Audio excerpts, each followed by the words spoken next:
Yang mulia para pemimpin ASEAN, Bapak Ibu para pebisnis di kawasan yang saya hormati. Setelah 20 bulan menghadapi kesulitan besar pandemi COVID-19, saat ini kita melihat harapan baru. Dalam seminggu terakhir ini, kasus COVID-19 di kawasan ASEAN turun 14%, jauh lebih baik dibanding rata-rata dunia yang turun 1%. Situasi ini dipastikan akan meningkatkan kepercayaan internal dan eksternal ASEAN untuk beraktivitas kembali dan akan mempercepat pemulihan ekonomi. Tetapi tetap menjaga kewaspadaan, mengingat adanya peningkatan kasus di beberapa negara. Dalam menghadapi pandemi sekarang ini, kita tidak hanya ingin pulih kembali, tetapi kita ingin mencuri kesempatan dalam pandemi untuk melakukan reformasi struktural untuk pertumbuhan ekonomi yang inklusif dan berkelanjutan di kawasan ASEAN. Peluang ini sangat besar untuk bisa kita lakukan. Sebagaimana yang kami lakukan di Indonesia, kesibukan menghadapi pandemi COVID-19 tidak menyurutkan niat Indonesia untuk melakukan reformasi struktural. Indonesia menerbitkan Omnibus Law, Undang-Undang Cipta Kerja untuk memperbaiki iklim investasi dalam rangka mendongkrak pertumbuhan ekonomi inklusif yang menciptakan lapangan kerja.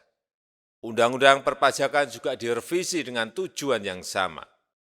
Kami ingin terus melanjutkan reformasi struktural ini untuk merespon catatan-catatan kelemahan kelembagaan dan cara kerja kami ketika diuji oleh pandemi COVID-19. Ujian berat berupa pandemi justru kami manfaatkan untuk memperkuat diri dalam menghadapi tantangan masa depan. Saya berharap juga demikian halnya untuk Asia Tenggara. Sebagai kesatuan masyarakat ekonomi, ASEAN merupakan kawasan yang harus mengambil pelajaran dari krisis dan melakukan perbaikan diri secara fundamental di tingkat kawasan. Yang mulia, para pemimpin ASEAN, para pebisnis yang saya hormati, kesamaan visi, semangat, berkolaborasi, dan kebersamaan langkah merupakan kunci utama kebangkitan ekonomi ASEAN. Pertama, penanganan kesehatan harus tetap menjadi prioritas pertama.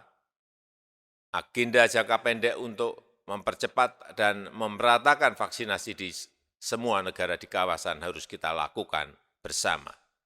Target vaksinasi penduduk ASEAN sebanyak 70% harus segera dicapai secepatnya.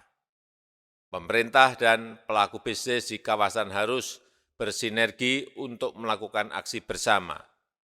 Sedangkan ASEAN dalam jangka menengah perlu membangun protokol krisis kesehatan agar kawasan ASEAN lebih tahan menghadapi krisis kesehatan di masa depan. Kedua, pemulihan ekonomi ASEAN harus dipercepat dengan melakukan reaktivasi perjalanan yang aman, termasuk pariwisata yang aman. Menurut catatan UN, WTO, tingkat pembatasan di Asia Tenggara adalah yang tertinggi di dunia, yaitu mencapai 82%. Dengan situasi COVID-19 yang semakin terkendali, pembatasan tersebut bisa dikurangi, mobilitas bisa dilonggarkan, tetapi harus menjamin aman dari resiko pandemi. ASEAN Travel Corridor Arrangement Framework yang digagas Indonesia setahun yang lalu perlu segera diimplementasikan. Pengakuan sertifikat vaksin di kawasan termasuk interoperabilitas sistem vaksin harus segera dilakukan.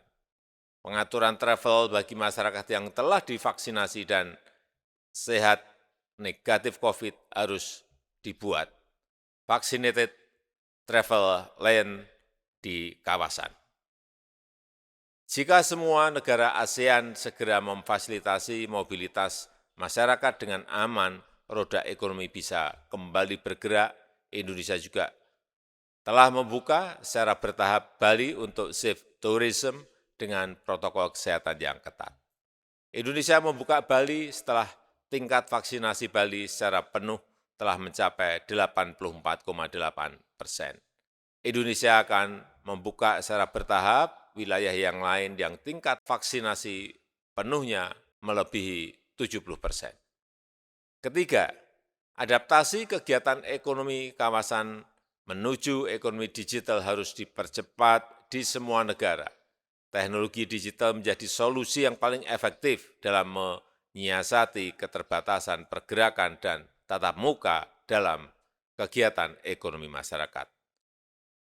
Sebagai kawasan dengan pertumbuhan internet tercepat di dunia, potensi ekonomi digital ASEAN sangat besar. Selama pandemi, ekonomi digital tumbuh mencapai 100 miliar dolar Amerika Serikat di tahun 2020. Hal ini menjadi batu lompatan kemajuan ekonomi di kawasan kita.